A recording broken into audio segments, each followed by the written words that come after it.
Ano nangyayari? Eleksyon na kasi. Nararamdaman nila yung power ng social media na against sa kanila. Pero hindi namin ginawa yun. Sila ang gumawa nun. Nag-react lang yung masa, yung mga tao. Ayaw ng tao yung ginagawa nila. Hindi kami nag-usap-usap, siraan natin. Hindi nag-react lang ang tao na hindi sila satisfied. Ngayon, ito ang plot twist. Parang galing dito, tsaka dito pinagdugtong. Kami, vloggers. Ito topic ng Pogod sa West Philippine Sea. Ang layo! Ngayon, kinumbine.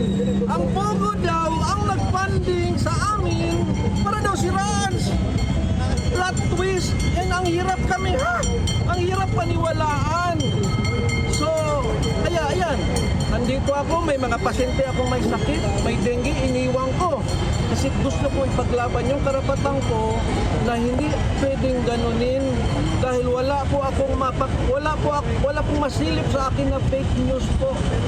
So, pinoproteksyonan natin dito ngayon ang freedom of speech.